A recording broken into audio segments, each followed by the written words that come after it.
In this lesson, we'll learn about the principle of arcs. So let's go ahead and get started.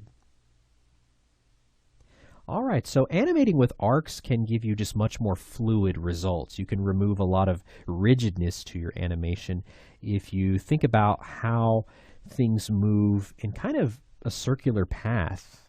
You can really kind of study really any kind of living creature, and we all tend to kind of follow a slightly circular path depending on what part of the anatomy you're tracking, okay?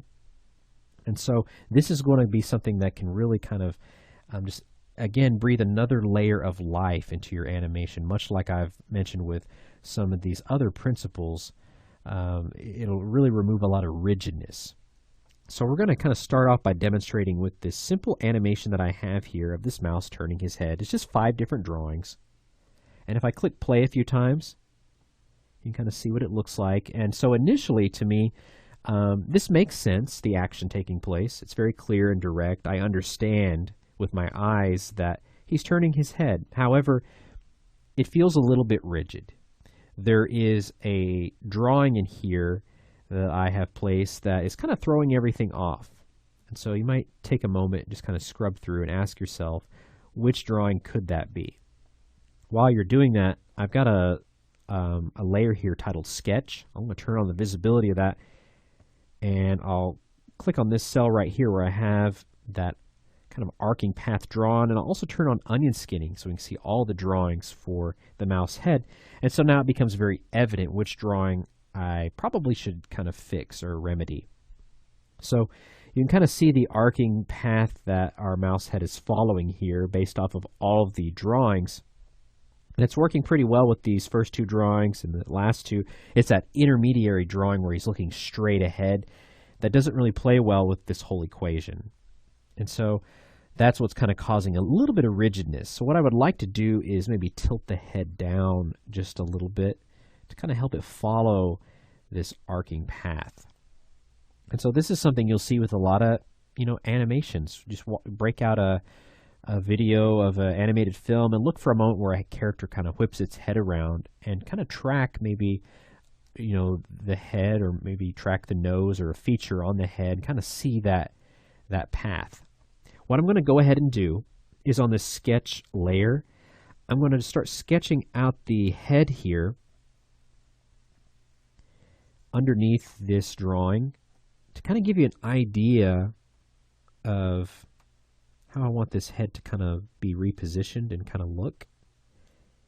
And then I'm going to pause the video, and I'll just kind of throw on some nice clean line work just so you can kind of see everything a little bit more clearly. And then we'll talk about what else we can do to improve the animation as we have it following this art. So I'm kind of thinking about the eyes. I may actually want the eyes closed to kind of get a nice blink in there. But basically, if you're turning the head, of course, you want to think about the angle of all the attributes. There's going to be kind of a change in the perspective of everything. But basically something kind of like that, okay, where that's going to work much more nicely. All right. What I'm going to do really quick is let's go ahead and take this mouse head turned layer, and I'm going to right click. I'm just going to clone this layer. I'm going to retitle it. We'll just call it mouse head arc. And then I'm going to take that drawing right there that we want to change. I'll just select it there, and I'll go ahead and just delete it. And then I'll take my sketch, put the nice clean line work over it, and then we can kind of compare both animations. Okay, so I basically have added some line work over this just so you can see it a little bit more clearly. And so now if I scrub through here, that just feels a lot better.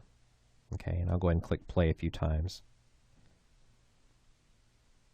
So I'm really liking how that looks. And again, if we turn on onion skinning here, you can see that we have just a nicer arcing motion. Okay, so we've really improved this very simple set of drawings that we're creating an animation with. And if you want, we can go ahead and compare the two. So here's the original. So you can see how that feels kind of robotic. and then we jump to the new one, and that feels a lot better. Now, there's something else that we can do, I think, to improve this. One thing I could do is kind of add a little bit of a blurring effect to this intermediary drawing. So what I might do is I'm going to take my cutter tool up here, and I'm going to go ahead and maybe select this part of the snout for the second drawing. So something like that. I'm going to hit Control C. Come over here to this drawing here, hit Control V.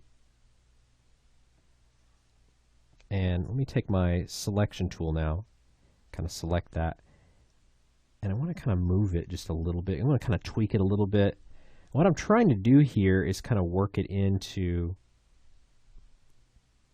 this intermediary drawing here and kind of erase away just a little bit of it as well. So we can kind of create like a sense of kind of motion blur just slightly. And of course, kind of thinking about that arc path as well. All right. And then what I'll go ahead and do is I'll just kind of do the same thing. I'm going to copy that. Okay. And then I'm going to paste it. And then I'm going to come over here and I'm going to go ahead and basically flip it. So we got this little flip horizontal button. And I'll just move that right over there. So just kind of a little added thing, kind of added bonus that I can kind of do to this to help kind of support this kind of arcing motion that we have here. And of course, again, kind of have that back up. I could probably bring that up just a little bit more. Let me go ahead and hide that just for a second. I'll bring that up just a little bit more right there. All right, that's feeling pretty good. And so now we can go ahead and click play.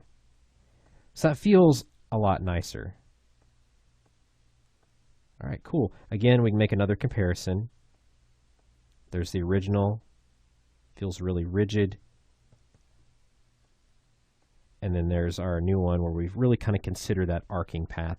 What I'd like to show you now is just another example of how you can kind of track something using onion skinning to really see how an arc looks. So here we have this arm with a hand, and this is basically something we're going to use for another lesson when we're talking about overlap and follow through. But if you're kind of concerned about the fluidity of the animation, just turn on your onion skinning. And you can adjust your little blue brackets up here at the top, your little blue handles. But check this out. You can kind of see that nice arc that we have right here, the entire path to the animation. So if there's something that looks a little bit rigid to it, then you'll know that you need to kind of come in here and perhaps make some changes, okay? So this here is an arm that's broken into 3 different pieces. We have the upper arm, the forearm, and the hand.